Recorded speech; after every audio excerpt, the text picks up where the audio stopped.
From a broken arm to beating France.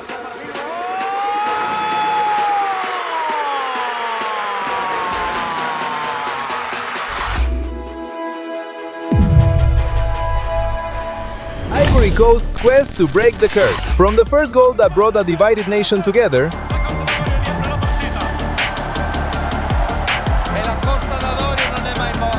to a broken arm that became a symbol of determination. From a last-minute penalty that ended a dream to an incredible comeback against the world champions on their own ground.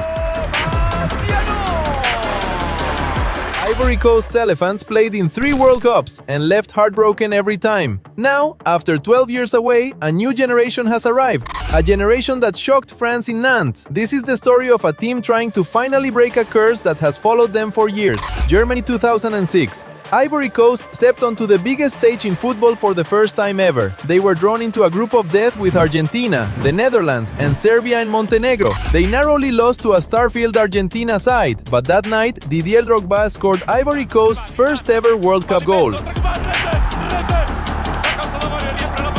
He would later become the country's all-time top scorer with 65 international goals. In their final match, they produced something special. They were 2-0 down against Serbia.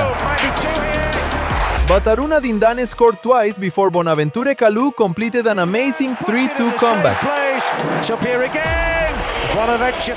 It was Ivory Coast's first World Cup victory. 3 points were not enough to qualify, but football became much bigger than the results. With the country in the middle of a civil war, Drogba knelt in front of the cameras with tears in his eyes and asked for peace. From that moment, he was more than just the captain. He became the symbol of a nation searching for hope.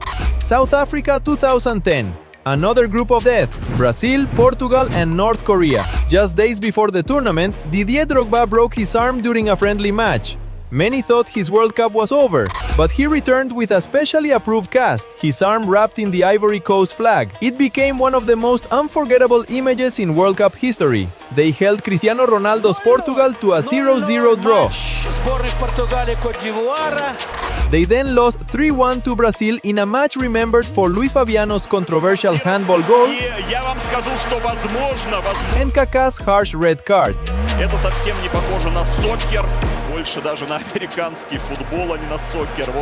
In the last group game, they comfortably beat North Korea 3-0.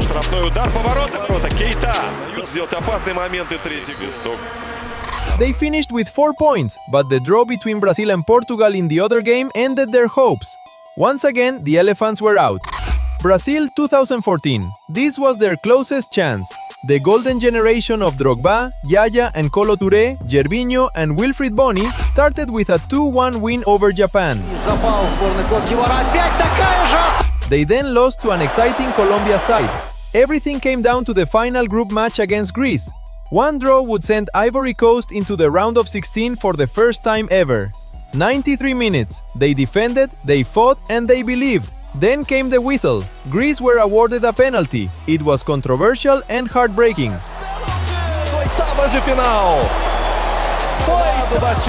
Yorgos Amaras scored, and Ivory Coast were knocked out in the final moments.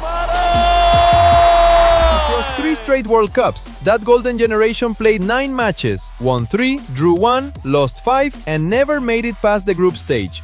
The curse only grew stronger. After 2014 came silence, 12 long years without a World Cup appearance.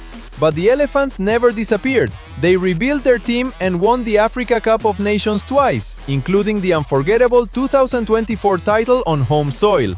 Now, under coach Emerse Faé, they are back with a team that represents a new era. Their 2026 World Cup qualifying campaign produced an incredible record. Ivory Coast finished above Gabon and Gambia without conceding a single goal in 10 matches.